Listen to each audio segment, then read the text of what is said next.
Sathya ma'am சொல்லுங்க. என் பேர் Sathya madam. நான் நகரமன்ற உறுப்பினர், நெல்லிக்குப்பம் நகராட்சி. நான் வந்து ஒரு சாதாரண குடும்பத்தில் இருந்து தான் நான் வந்தேன். எனக்கும் வந்து சில கனவுகள், லட்சியங்கள் அந்த மாதிரி இருந்தது. ஆனால் என்னுடைய ஏழ்மை நிலை வந்து அதுக்கு எல்லாமே முற்றுப்புள்ளி வச்சிருச்சு. ஆனால் எனக்கு திருமண வாழ்க்கை வந்து சிறப்பாக அமைஞ்சது.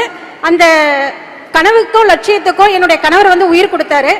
நான் அதுக்கப்புறம் என்னை வந்து ஒரு சுய உதவி குழு ஆரம்பிக்க சொன்னாங்க. 2003 நான் ஒரு சுய உதவி குழு ஆரம்பித்தேன். மக்களை போய் நான் கூப்பிடுறதுக்குள்ளேயே எனக்கு பெரிய விஷயமாயிடுச்சு. வெளியில் வரமாட்டேன்ட்டாங்க.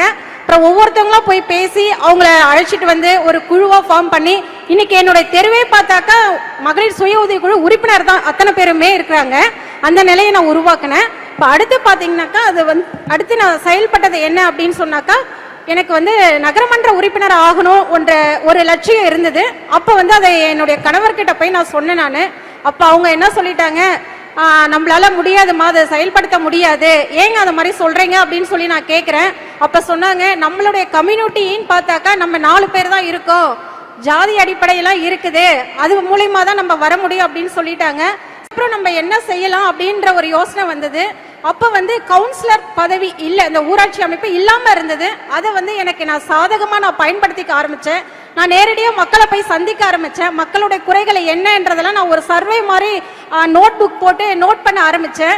எங்கள் ஊர் கமிஷனர் கிட்ட போயிட்டு ஒரு மனுவை கொடுக்க ஆரம்பித்தேன். மக்களுக்கு தேவையான அந்த ஸ்ட்ரீட் லைட்டு, ட்ரைனேஜ் கிளீனிங், கொசு மருந்து அடிக்கிறது, இதெல்லாம் வந்து அந்த சமயம் கவுன்சிலர் இல்லாத அப்போ நான் அதை வந்து செயல்படுத்த ஆரம்பித்தேன் ஒரு மகளிர் குழு தலைவியாக. அதுவே எனக்கு வந்து மக்கள் கிட்ட வந்து ஒரு ஈடுபாடு கொடுக்க ஆரம்பிச்சது. அதுக்கப்புறம் எலெக்ஷன் வந்தது. அந்த டைம் நான் என் கணவர்கிட்ட போய் சொன்னேன், நான் வந்து மக்களோட மக்களாக நின்னேங்க, எனக்கு மக்கள் சப்போர்ட் இருக்கே, நான் நிற்கணும் அப்படின்னு சொல்லிட்டு சரின்னு சொல்லிட்டு என்னோட ஹஸ்பண்ட் வந்து சரி சப்போர்ட் பண்ணாங்க. நான் எலெக்ஷனில் நின்னேன். எலெக்ஷன் வந்து எனக்கு ஒரு பெரிய சவாலாக இருந்தது. நான் ஜெயிப்பனான்ற மாதிரி இருந்தது. அவ்வளோ இடைஞ்சல்கள் இருந்தது, அவ்வளோ துன்புறுகள், அவ்வளோ இன்னல்களை நான் சந்தித்தேன். என் கூட இருந்தது சுய உதவி குழு பெண்கள் 18 பேர் மட்டும்தான் என் கூட இருந்தாங்க. ஒவ்வொரு நாளும் 2 பேராக குறைஞ்சு போயிடுவாங்க. வந்து மிரட்டுறது, அவங்கள பயமுறுத்துறது, 2 பேராக குறைஞ்சாங்க. கடைசி நேரத்தில் 2 பெண்கள் மட்டும்தான் என் கூட இருந்தாங்க. எலெக்ஷன் சந்திச்சேன். ரிசல்ட்டுக்காக போகிறோம், ரிசல்ட் வருது. அந்த நேரத்தில் போயிட்டு இருக்கோம்.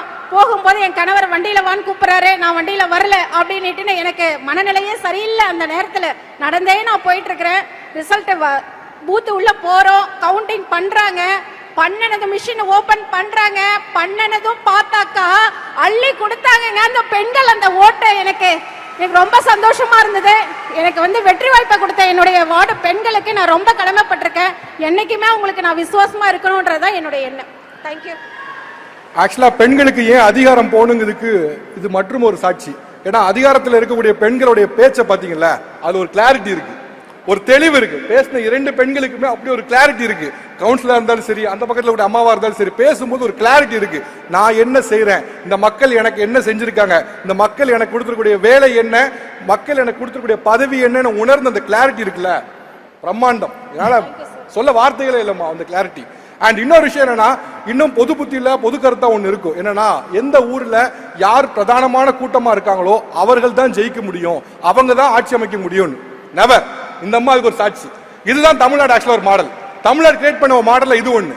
யார் பிரதானமாக இருந்தாலும் சரி, யார் பிரதானமாக இல்லாலும் சரி, மக்களுக்காக செய்ய முடியும் அப்படின்னா அவர்களை தமிழ்நாடு தேர்வு செய்யும். நன்றிமா. Thank you so much. And